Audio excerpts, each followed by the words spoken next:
Informasi lain saudara, pasca deretan kejanggalan kasus pembunuhan dan pemerkosaan Vina terkuak, Polda Jawa Barat kini melanjutkan penyidikan. Tidak hanya memburu 3 pelaku yang masih buron, 7 terpidana juga kembali diperiksa.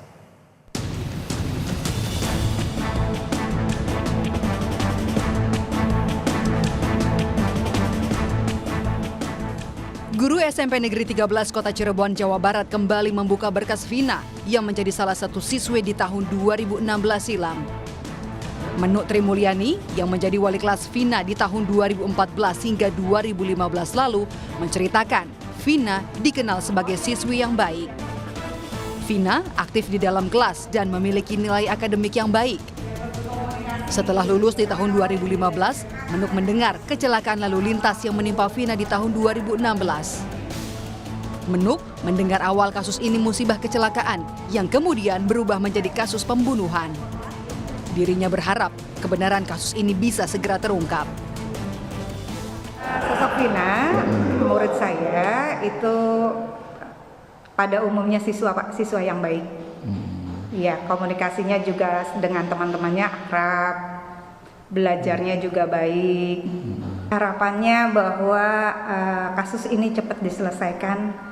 Pada ketiga yang belum tertangkap, kami mohon untuk menyerahkan diri secara baik-baik.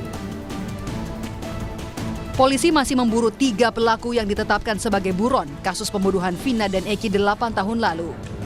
Kapolres Cirebon Kota AKBP Rano Hadianto menyampaikan pihaknya tidak dapat memberikan keterangan soal perkembangan penanganan kasus Vina dan Eki.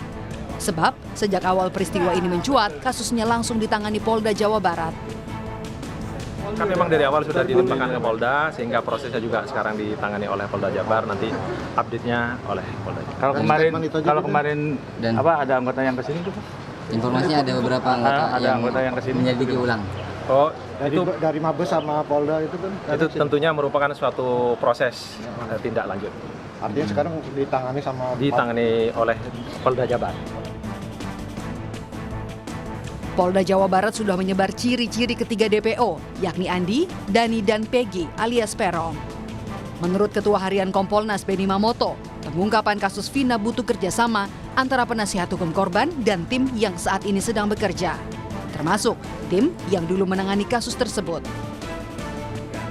Sinergi antara penasihat hukum dengan tim yang sekarang sedang bekerja menurut kami penting. Supaya nanti saling membantu. Kalau memang ada novum, itu bisa dipakai. Betul. Jadi kami juga mendorong untuk bagaimana tim yang terdahulu pertama kali menangani itu juga perlu digali informasinya, apakah mereka masih aktif atau sudah pensiun, itu dikumpulkan kemudian dirunut lagi. Cocokkan dengan apa yang disampaikan oleh pihak penasihat hukum, sinkron atau tidak. 1 September 2016, Kapolres Cirebon Kota saat itu AKBP Indra Jafar merilis kasus ini. Awalnya, polisi mengasumsikan kecelakaan lalu lintas. Namun, setelah melakukan penyelidikan, kasus tersebut ternyata pemerkosaan dan pembunuhan yang dilakukan geng motor terhadap Vina dan Eki. Malam itu juga, Kamis 1 September 2016, polisi menetapkan ada 11 orang tersangka dalam kasus pemerkosaan dan pembunuhan Vina dan Eki. 8 orang telah ditangkap, 3 orang lainnya dinyatakan DPO. Asumsi saat itu adalah kejadian laka lantas. Setelah kita yakin bahwa ini memang kasus pembunuhan yang dilakukan kepada korban, kita melakukan upaya-upaya penangkapan terhadap para tersangka dan kita berhasil menangkap 8 orang tersangka. Awalnya 7. Setelah itu beberapa lama berikutnya tertangkap lagi 1, jadi 8 kita tangkap. Dari jumlah tersangka 11 orang sementara ini 11 orang yang kita ketahui berdasarkan dari bukti-bukti dan informasi.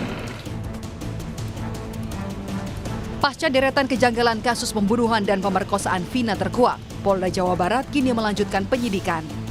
7 terpidana kembali diperiksa sebagai upaya mengungkap identitas 3 buronan yang sudah 8 tahun bak hilang di telan bumi. Kepada Kompas TV, Kadif Paskanwil Kemenkumham Jabar Robianto membenarkan adanya surat permintaan dari Polda Jawa Barat untuk memeriksa 7 terpidana yang tengah menjalani hukuman. Menurut Robianto, ke-7 terpidana telah dibawa ke Polda Jawa Barat untuk menjalani pemeriksaan ulang. Dari Polda berkirim surat ke kami, ya, mohon pinjam tahanan untuk pemeriksaan lanjutan. Setelah bikin surat, ya kami mempertimbangkan dan kami izinkan surat itu. Kami balas dan sudah dibawa juga orang. Tanggal 20, betul tanggal 20 sorenya langsung dibawa oleh Polda ke Polda untuk dilakukan pemeriksaan. Dari 11 tersangka, hanya 7 yang divonis seumur hidup. Sementara 1 orang masih di bawah umur, yakni Saka Tatal, mendapatkan hukuman 8 tahun penjara, telah bebas pada tahun 2020 lalu. Saka bahkan mengungkap sejumlah perlakuan tak manusiawi yang ia terima saat proses hukum berlangsung. Saka bahkan menyebut ia terpaksa mengaku terlibat kasus pembunuhan Vina dan Eki. Tim Liputan, Kompas TV.